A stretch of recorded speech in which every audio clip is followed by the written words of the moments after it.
Might ChatGPT win next year's Eurovision Song Contest? In this blog about why generative AI really is creative, Dennis Sherwood says, yes, but this possibility won't block human creativity. I reckon ChatGPT is a lot more creative than I am. And perhaps you too, which is probably rather scary. To explain why I believe this, let me explain what I think real creativity is. To do that, let's study a role model of true creative genius, Beethoven. You may or may not like classical music in general, or Beethoven's in particular, but surely we'll all agree that he was hugely inventive. What, though, did he actually do? Yes, he composed music. But he didn't create or invent, for example, any of the instruments on which his music is played, the notation in which his music is written, the 5-line stave, the blobs, the language of classical music, for example, the symphony, the opera, the grammar of music, such as the musical scales, the alphabet of music, the notes. Each of those are fundamental to music. Yet Beethoven created none of them. So what did he do? My answer is this.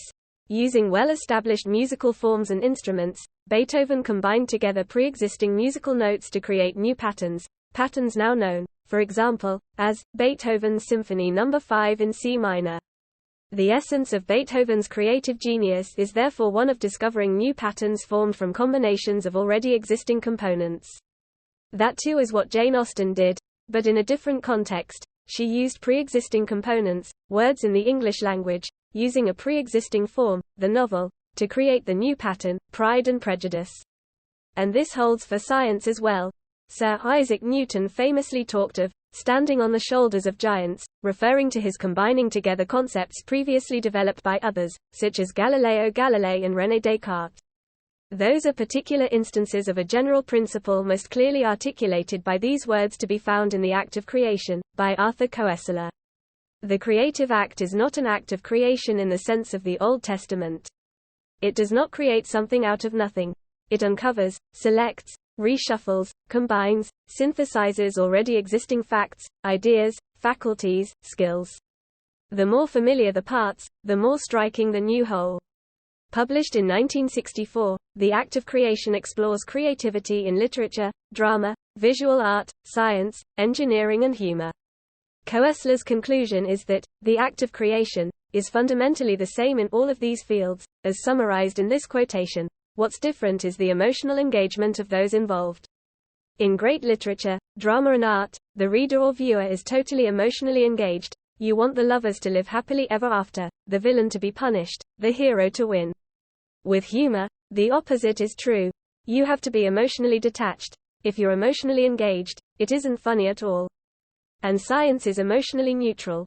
Although scientists can be passionate about what they are doing, the inquiry itself is intellectual.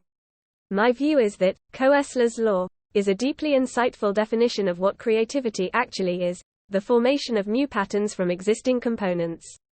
And that has two implications. The first is that all creativity is based on knowledge, for the more knowledge you have, the more components you have access to, and the greater the opportunity for combining them into new patterns, the patterns of creativity. The second is the fact that some patterns are much better than others. Back to music. Given that all music is formed from patterns of the existing notes, I can sit at a piano, and, randomly, plink a dozen notes in sequence. According to Koestler, that would be an act of creation, but the resulting tune is quite likely to be awful.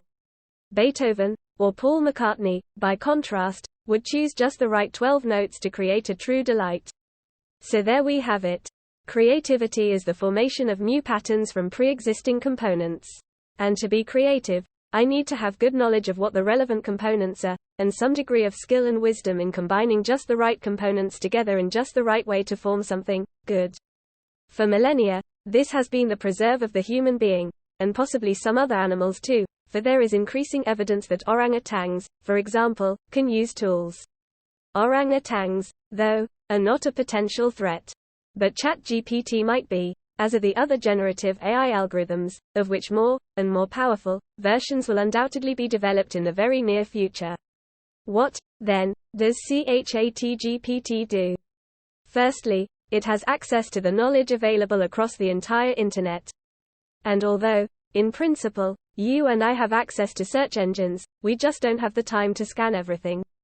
ChatGPT does, because it operates exceedingly quickly. Secondly, it can combine components within that knowledge base into myriad patterns incredibly speedily, forming and reforming patterns far, far, faster than you or I ever could. The great majority of those patterns will be of no use, like my random 12-note tune. But if the algorithm has some understanding of what good looks like in any particular context, then it will select the patterns that work. This, of course, is at the very heart of ChatGPT, for its learning process is precisely that, the discovery, using vast resources of relevant material on the web, of what good looks like.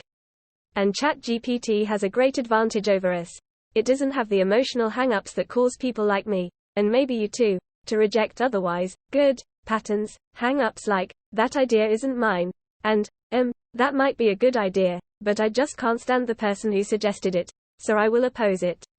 The fact that ChatGPT can be, and indeed is, creative, is no reason for you not to be creative too, and as is now much discussed, ChatGPT should be regarded as an enabler, rather than a competitor.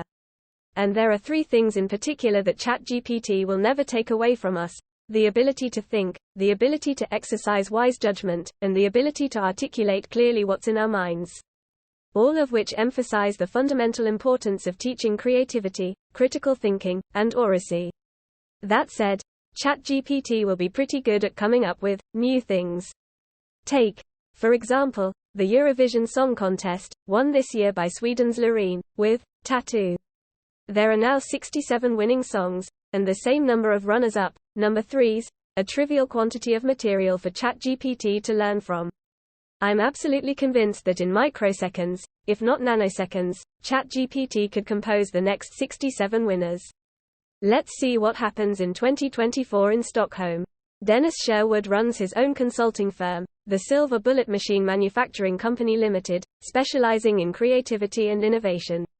He is the author of many articles and blogs, and 15 books, including Missing the Mark, Why So Many School Exam Grades Are Wrong, and How to Get Results We Can Trust, and Creativity for Scientists and Engineers, winner of the Specialist Business Book category in the 2023 Business Book Awards.